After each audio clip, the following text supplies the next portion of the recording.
இடம்பொருள் நேயர்களுக்கு வணக்கம். ஸோ இன்னைக்கு பார்த்தீங்க அப்படின்னா இப்போ சிறகடிக்க ஆசை சீரியலை பொறுத்த வரைக்கும் இந்த சீரியலில் நம்மளுடைய எதிர்பார்ப்பு எல்லாமே முத்துவும் மீனாவும் எவ்வளோ நெருக்கமாக போகிறாங்க, முத்துவும் மீனாவும் ஒரு புரிதலுக்கு வரது அப்படின்லாம் இருந்துச்சு. ஆனால் அதெல்லாம் நடந்து முடிஞ்சாச்சு. இப்போ கிட்டத்தட்ட அவங்க ரெண்டு பேருக்குள்ள ஒரு புரிதல் வந்தாச்சு. கோவப்பட்டாலும் எரிச்சப்பட்டாலும் சில சமயங்களில் ரெண்டு பேருக்குள்ள மனஸ்தாபம் இருக்கிறதுலாம் எல்லா கணவன் மனைவியோடு இருக்கிறது தான்.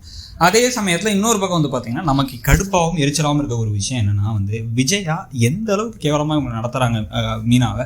ஆனால் அந்த இதுக்கு மீனா திருப்பி கொடுக்குறதே கிடையாது. சும்மா ஒரு வார்த்தை சொல்லிட்டு என்ன இருந்தாலும் எனக்கு நான் எடுத்துக்கிட்ட பணி இந்த வீட்டுக்கு சேவை செய்கிறதான் அப்படிங்கிற மாதிரி காலையில் எந்திரிச்சு டீ போடுறதுலேருந்து ஆரம்பித்து கோலம் போடுறது 5 மணிக்கே இருந்துச்சு. கோலம் போடுறதுலேருந்து டீ காஃபி போடுறதுலேருந்து காலை உணவு, மதிய உணவு, ராத்திரி உணவு, இதில் வேறு முத்துக்கு போய் கடைசியில் சாப்பாடை கொடுத்து வர்றது, அவங்க அம்மாவுக்கு ஹெல்ப் பண்ணுறதுக்காக இந்த பூ கட்டுறதுன்னு எல்லா வேலையும் செஞ்சுட்டு இருக்காங்க. இந்த டிஸ்ரெஸ்பெக்ட்னு வார்த்தை சொல்லுவாங்களா, அவமரியாதை. இந்த அவமரியாதையெல்லாம் அவங்க ஏன் பொறுத்துக்கணும் இவ்வளோ வேலையும் செஞ்சுக்கிட்டு அப்படிங்கிறது நம்மளோட முக்கியமான கேள்வி.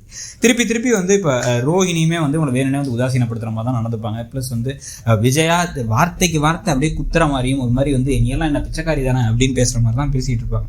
இந்த மாதிரிலாம் பேசிகிட்டு இருக்கிறது திருப்பி மீனா கொடுக்க ஆரம்பிக்கணும். அப்பப்போ சில கிண்டல் பண்ணுற மாதிரி பேசுகிறாங்கன்னு வச்சுக்கோங்க. கிண்டல் பண்ணுற மாதிரி சில விஷயங்கள்லாம் என்ன நினச்சிட்டு இருக்கணும். வாய் நீளுது அப்படின்னா இல்லை அதே வாய் தான் அப்படின்னு சொன்னாலும் ஓகே. ஆனால் அதை தாண்டி ஸ்ட்ராங்காக ஒரு முடிவு எடுக்கணும். இதெல்லாம் என்னால் செய்ய முடியாது அப்படிங்கிறத சொல்லணும். இனிமே நான் மனோஜுக்கு சமைக்க மாட்டேன் அப்படின்னு ஒரு முடிவு எடுத்தாங்க. அதில் ஸ்ட்ராங்காக கொஞ்ச நாள் இருந்தாங்க. இப்போ பார்த்தா டீ போட்டு காஃபி போட்டு கொடுத்துட்டு இருக்காங்க.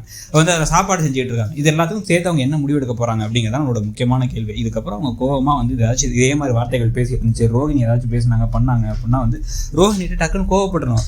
என்ன அவங்க அவ்வளோ திமிரா ரோஹிணி, அவ்வளோ இதுனா நீங்களே உங்கள் புருஷனுக்கு சமைச்சுக்கோங்க, என்னால் இனிமேல் உங்களுக்குலாம் சமைக்க முடியாது, ஹோட்டலில் போய் வாங்கிக்கோங்க நீங்கள் அப்படின்னு சொல்லிடணும். அப்படியா சொல்லுவாங்கன்னு நினைக்கிறீங்களாங்கிறத சொல்லுங்கள். தேங்க்யூ.